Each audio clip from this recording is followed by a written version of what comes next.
खलीफा के दरबार में एक मसला आ गया। उन्होंने कहा जी एक सवाल है, और साहिल दरवाजे पे खड़ा। उन्होंने कहा साहिल को अंदर ले। उसने कहा जी साहिल का सवाल यह है कि मेरा जो मालिक था वो मरते हुए वसीयत करके गया, और वसीयत ये करके गया है कि उसके हैं 3 गुलाम। उसने वसीयत की है कि एक गुलाम को बेटी का रिश्ता दिया जाए मेरी, और आधी जायदाद दी जाए। एक गुलाम को सिर्फ आधी जायदाद दी जाए, एक को कत्ल किया जाए। नाम किसी का नहीं लिखा। उन्होंने कहा जी आप बताएं कि कैसे अमल करें। हाकिम ने कहा जी वसीयत दिखाओ। वसीयत देखी, वसीयत तो है, नाम किसी का नहीं। उन्होंने कहा इस पे हम अमल कैसे करें जब वो ही किसी का नाम नहीं लिख के गया। भाई हमसे नहीं ये फैसला होगा। साहिल वारस के दरवाजे की चारफ चल। नौकर के जरिए अमीर अल मोमिनीन को इतला दी गई कि एक साहिल दरबार में गया था वसीयत लेके और वापस खाली आया। अमीर अल मोमिनीन ने कहा कि उसे कहो दरबार में पहुंचे, मैं आ रहा हूँ। वापस जब दोबारा दरबार में पहुंचा तो हाकिम ने कहा तू फिर आ गया भाई। उसने कहा जी इंतजार कर रहा हूँ। वारिस आ रहा। दरबार में आया, अमीर अल मोमिनीन ने देखा। मौला अमीर अल मोमिनीन ने कहा गुलाम किधर है? ये अली बाहर खड़ा। फरमाया कम्बर एक गुलाम को लेके आ। पहला गुलाम अली के सामने आया। ये क्या करके गया तेरा मालिक? वसीयत नाम तो कुछ भी नहीं लिख के गया।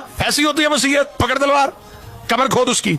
या अली तलवार अपने पास हो, कुछ नहीं चाहिए मुझे, अपने मालिक पे तलवार चलाओ। अली फरमाया कम्बर इसे बाहर लेना, अगले को बुला। अब लोग पकड़ तलवार, कबर खोद उसकी। चला दरबार के दरवाजे तक पहुंचा, वापस आया। या अली मुझसे नहीं आएगा। तीसरे को बोला। तीसरा अली ने वही जलाल दिखाया, ऐसे करके जाते वसीयत। उसने कहा मैं तो खुद सोच रहा था कि वसीयत में नाम क्यों नहीं लिखे। वो कबर की जानब दौड़ा। मौला अमीर उमर कबर इसके पीछे जा।